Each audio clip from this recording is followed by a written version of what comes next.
अस्सलाम वालेकुम फ्रेंड्स, उम्मीद करती हूँ आप सब लोग खैरियत से होंगे। आज मैं आपके लिए एक न्यू प्लेलिस्ट यानी कि क्लास 9th का चैप्टर नंबर 6 स्टार्ट करने जा रही हूँ। चैप्टर नंबर 6 है क्लास 9th का जो न्यू सिलेबस है इलेक्ट्रोकेमिस्ट्री। आज हम इलेक्ट्रोकेमिस्ट्री का लेक्चर नंबर 1 देखेंगे, इंट्रोडक्शन टू इलेक्ट्रोकेमिस्ट्री। आज हम जस्ट शॉर्ट देखेंगे कि इलेक्ट्रोकेमिस्ट्री क्या होता है और इसके अंदर किन किन चीज़ों की स्टडी की जाती है और इसकी क्या इम्पोर्टेंस है। ठीक है, सबसे पहले हम इलेक्ट्रोकेमिस्ट्री की डेफिनेशन देख लेते हैं। इलेक्ट्रोकेमिस्ट्री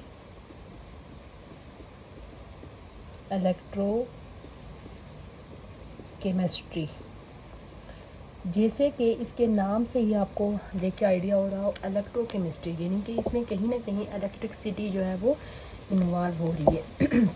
सबसे पहले हम देखते हैं कि केमिस्ट्री की वो ब्रांच, ठीक है, that deal with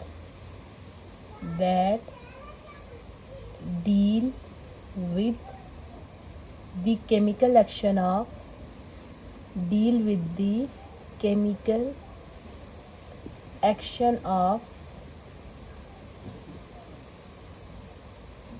electricity and production of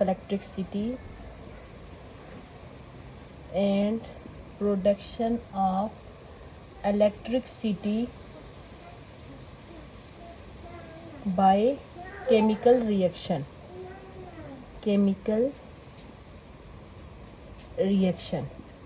यानी कि इसके अंदर हमने दो चीज़ों का हमने देखेंगे।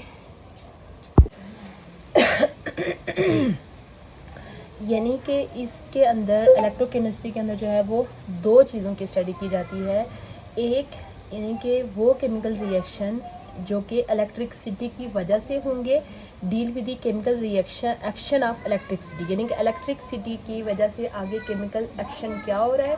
और दूसरी चीज़ स्टडी होगी कि कौन से केमिकल रिएक्शन से इलेक्ट्रिसिटी प्रोड्यूस होगी। यानी कि दो चीज़ें, एक तो इलेक्ट्रिसिटी की वजह से जो रिएक्शन होंगे उनकी स्टडी, और वो रिएक्शन जो जिनके अंदर जो है वो इलेक्ट्रिसिटी यूज़ हो रही है। ठीक है, एक में इलेक्ट्रिसिटी यूज़ होकर वो केमिकल रिएक्शन होगा और दूसरे केमिकल रिएक्शन में इलेक्ट्रिसिटी क्या होगी, प्रोड्यूस होगी। इन तमाम चीज़ों की जो स्टडी है वो इलेक्ट्रोकेमिस्ट्री के अंदर की जाती है। उसके अलावा कुछ टर्म्स जो इलेक्ट्रोकेमिस्ट्री को जब हम स्टडी करेंगे उसमें ये टर्म्स यूज होती हैं, हम उनका भी देख लेते हैं। है रेडॉक्स रिएक्शन। रेडॉक्स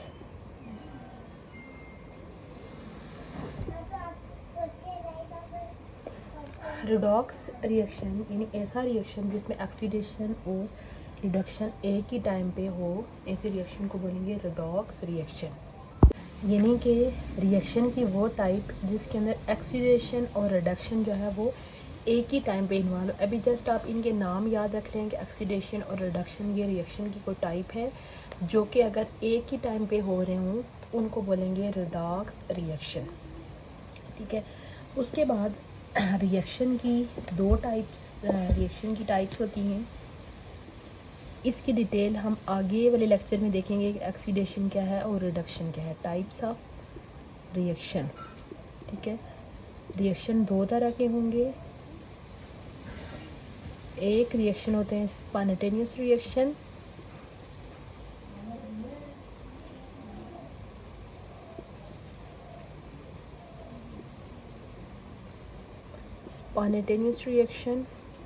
और दूसरे रिएक्शन होते हैं non spontaneous reaction.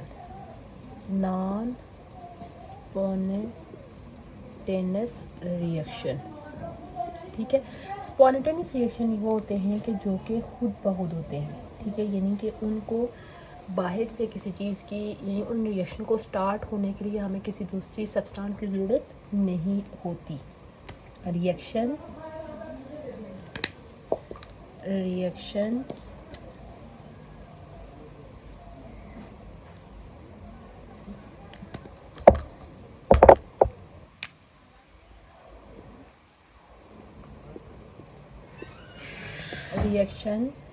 may take place bye their own, यानी खुद ब खुद, यानी उनको ना तो किसी टेम्परेचर की ज़रूरत होगी, ना किसी कैटालिस्ट की ज़रूरत होगी, ना किसी एनर्जी की ज़रूरत होगी, वो खुद ब खुद हो जाएंगे। तो इस टाइप के रिएक्शंस को बोलते हैं स्पॉन्टेनियस रिएक्शन। जबकि कुछ रिएक्शन ऐसे होंगे जिनको स्टार्ट करने के लिए किसी ना किसी चीज़ की ज़रूरत होती है, ठीक है। Need some electricity, need some electricity to drive them, यानी कि ये रिएक्शन की वो किस्म है जो कि खुद ब खुद नहीं होते। इनको होने के लिए किसी न किसी चीज़ की, सपोज़ अगर हमें इनको स्टार्ट करने के लिए इलेक्ट्रिसिटी की या किसी और सब्सटेंस की लाजमी ज़रूरत होगी, ठीक है। यानी कि दो टाइप्स हो गई, वो रिएक्शन जो खुद ब खुद होंगे उनको बोल देंगे स्पॉन्टेनियस, और जो खुद ब खुद नहीं होंगे उनको स्टार्ट होने के लिए किसी न किसी चीज़ की ज़रूरत होगी, वो होंगे नॉन स्पॉन्टेनियस। उसके अलावा जो किसी एलिमेंट की जो रिएक्टिविटीज़ होती हैं, रिएक्टिविटीज़ यानी किसी भी सब्सटेंस की जो रिएक्टिविटी होगी वो किस चीज़ पे डिपेंड करेगी, वो रिएक्शन जो है वो किसी दूसरे के साथ किस चीज़ कैसे रिएक्ट करेगा, वो दो चीज़ों के ऊपर डिपेंड करती है। एक उसके ऊपर नेट इलेक्ट्रिकल चार्ज,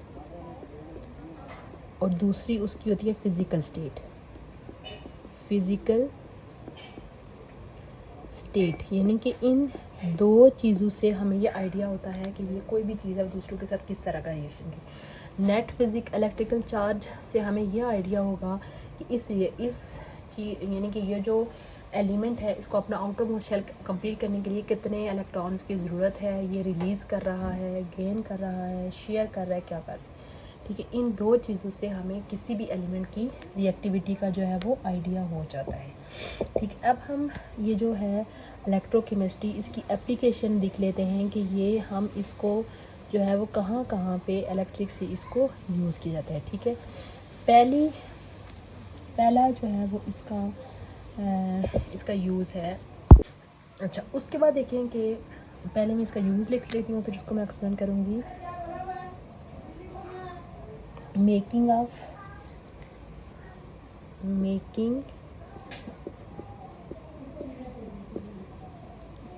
मेकिंग की जगह हम प्रोडक्शन लिख लें। Production of different batteries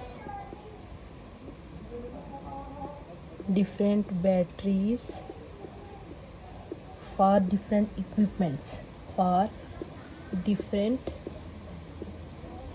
equipments, यानी कि आप घर में जो डिफरेंट तरह के इंस्ट्रूमेंट यूज़ करते हैं, ठीक है, उनमें डिफरेंट तरह की बैटरीज होती हैं। जैसे सपोज़ अगर हम गाड़ियों की बात करें तो गाड़ियों की बैटरी अलग तरह की होगी। उसके अलावा अगर हम ये जो चार्जिंग की चीज़ें होती हैं, लाइट्स हो गई या और भी चीज़ें होंगी, उनकी जो होती हैं बैटरीज डिफरेंट काइंड की होती हैं। डिफरेंट इंस्ट्रूमेंट में डिफरेंट तरह की बैटरीज बनती हैं। अब वो जो बैटरीज़ की मैन्युफैक्चरिंग होती है वो डिपेंड करती है इलेक्ट्रोकेमिस्ट्री के ऊपर, यानी उसके अंदर ये डिफरेंट तरह के रिडॉक्स रिएक्शन हो रहे हैं, क्या होगा, हमें क्या क्या चीज़ यूज़ करनी है, कौन कौन सी मेटल यूज़ करनी है उन बैटरीज़ के अंदर, कैसे कनेक्शन करना है, ठीक है। वो सारी चीज़ें जो है वो इलेक्ट्रोकेमिस्ट्री के नॉलेज से ही साइंटिस्ट प्रिपेयर करते हैं। यानी जब तक उनको इलेक्ट्रोकेमिस्ट्री का नॉलेज नहीं होगा वो डिफरेंट इंस्ट्रूमेंट्स के लिए डिफरेंट तरह की बैटरीज़ को प्रिपेयर नहीं कर सकते। बैटरीज़ के ऊपर आपने देखा भी होगा कि उनके ऊपर डिफरेंट लिखा होता है कि ये इतने वोल्टेज की बैटरी है, इतनी है, ठीक है। ये सारी डिटेल वहाँ पे लिखी हुई होती है, ठीक है।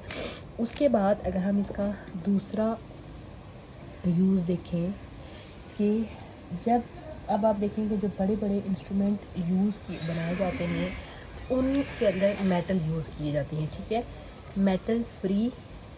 नेक्स्ट इसका अगर हम पहले यूज़ लिख लेते हैं, metal save metal from Korean, save metals from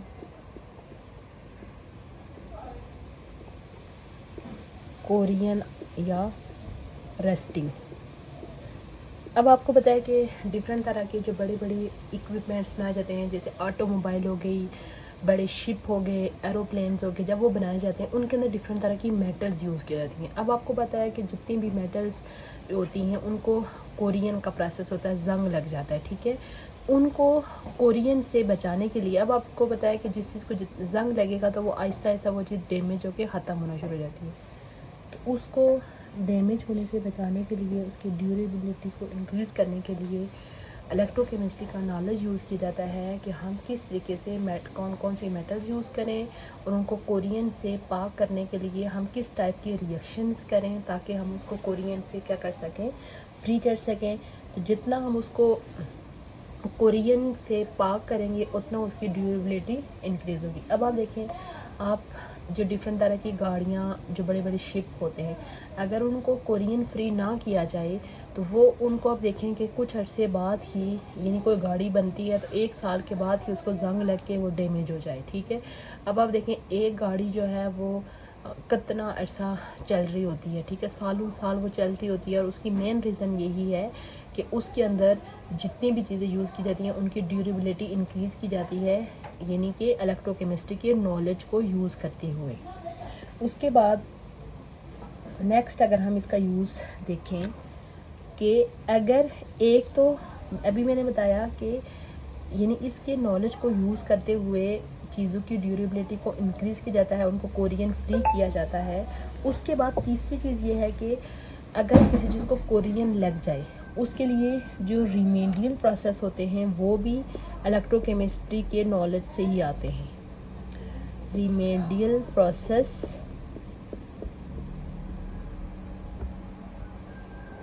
ठीक है फॉर कोरियन,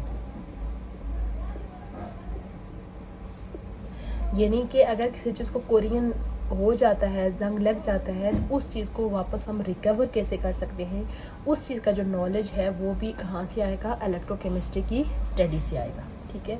ये था हमारा आज का लेक्चर जिसमें हमने जस्ट इलेक्ट्रोकेमिस्ट्री का इंट्रोडक्शन देखा। इस लेक्चर का सम अप कर लेते हैं। सबसे पहले हमने इलेक्ट्रोकेमिस्ट्री की डेफिनेशन देखी, यानी कि केमिस्ट्री की वो ब्रांच जिसमें ये स्टडी की जाती है कि कौन से केमिकल रिएक्शन से इलेक्ट्रिसिटी प्रोड्यूस होती है और वो कौन से केमिकल रिएक्शन हैं जो कि इलेक्ट्रिसिटी की ही वजह से होते हैं।